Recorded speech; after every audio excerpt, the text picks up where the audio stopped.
দেশে যাওয়ার পথে যে সরজ নদী পড়বে, ওই সরজ নদীর তীরে তোমার এই অভাগা লক্ষণের নামে একটু বালির পিণ্ড দিও না।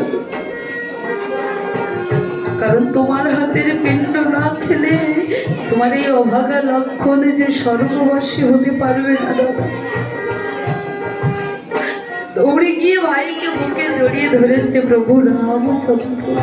চুপ কর ভাই, তুই কি বলছিস? তুই কি বলছিস? ওরে, এই বনে যে শুধু আমার একা আসার কথা ছিল, আমার ভাগ্যের সঙ্গে আমি তো তোকে জড়াতে চাইনি রে ভাই। তবুও তোরা আমার সঙ্গে এসেছিস। আর আজ যদি আমি তোদের এখানে রেখে একা দেশে চলে যাই, ওই অযোধ্যাবাসীর সম্মুখে আমি কি মুখ দেখাতে পারবো ভাই? তাই বলছি, চল ভাই, আমরা দু ভাই মিলে ওই রাবণের সঙ্গে যুদ্ধ করি। লক্ষণ বলছে, না দাদা, রাবণের পুত্র ইন্দ্রজিৎকে আমি হত্যা করেছি, তাই তার সঙ্গে যুদ্ধ শুধু আমি করব, তুমি শুধু আমার পিছনে। এই কথা বলে দু ভাই চলেছে রণক্ষেত্রের দিকে। দূর থেকে রাবণ রাজা রথের উপরে দাঁড়িয়ে দেখতে পেয়েছে প্রভু রামচন্দ্র আর ভাই লক্ষণ আসছে। মনে মনে করজোড়ে প্রভুকে প্রণাম করে বলছে, প্রভু তুমি আমার প্রণাম নিও। প্রভু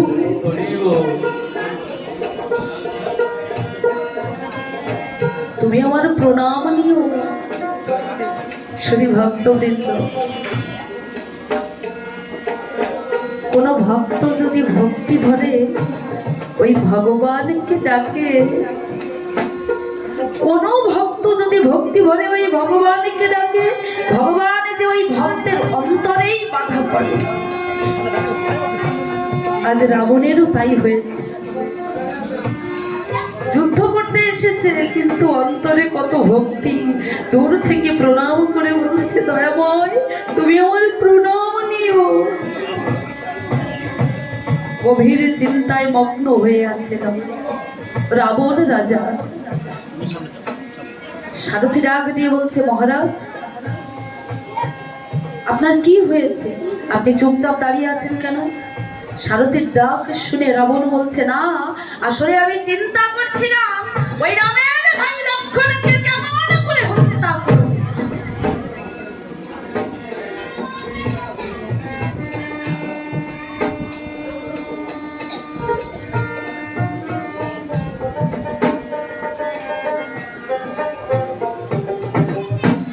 আসলে আমি চিন্তা করছিলাম ওই রামের ভাই লক্ষণকে কেমন করে হত্যা করব।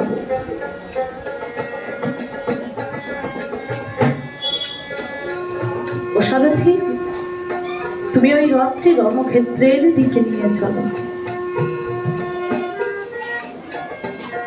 রথটি রণক্ষেত্রের দিকে নিয়ে চলো, রাম আর লক্ষণের সম্মুখে নিয়ে চলো। ওই রামের ভাই লক্ষণ আমার পুত্রকে হত্যা করেছে।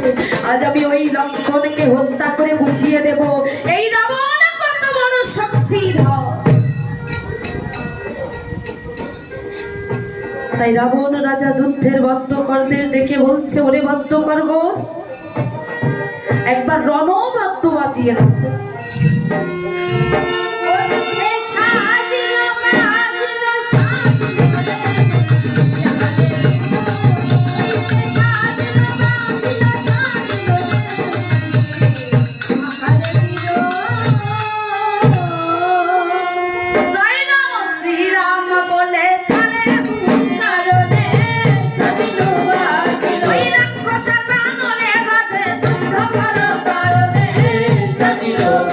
আমার